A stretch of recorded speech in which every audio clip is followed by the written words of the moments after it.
Souvenirs d'enfance, mon Dieu, on était à l'école à Laulagnier. Alors ça allait vraiment des tout premiers qui apprenaient à lire jusqu'aux grands du certificat d'études. Ça faisait des classes de 25, 27 élèves. Hein. Ah, moi j'aimais beaucoup l'école. J'aimais beaucoup. Et alors pendant la guerre, il fallait qu'on porte une bûche pour faire du feu, sinon on se gelait dans la classe. Il fallait qu'on porte du bois. Puis alors il y avait beaucoup de neige à l'époque. Pouh là là, ça n'a rien à voir avec maintenant. Hein. Alors bien sûr que dans ces écoles comme ça, les plus grands essaient d'un petit peu aider les petits, mais comme on n'avait pas de gros moyens, de grosses facilités, on ne faisait pas grand-chose. Hein.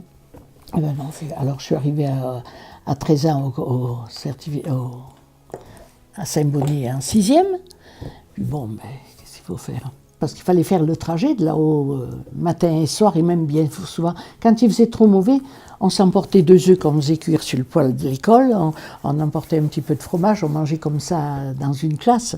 Mais autrement, on remontait manger à la maison. Ça faisait quand même 2,5 km à chaque voyage. Et alors, quand il y avait trop de neige, on avait les congères, des murs de congères tout le long. Et la bise passait, ça nous fouettait le visage. Alors, on se mettait l'écharpe devant les yeux parce qu'on ne pouvait pas voir la route. Et puis alors, la route était étroite parce que il n'y avait pas de chasse-neige à l'époque. C'était les hommes qui faisaient la trace avec les chevaux ou à la pelle. Alors, vous savez, les routes étaient étroites. Hein. Quand il y avait de la neige, l'hiver, on descendait souvent en luge. Alors remonter, on mettait les cartables des plus jeunes sur la luge et puis on tirait la luge. Ah, la descente, ça filait, c'était bon ça. Hein.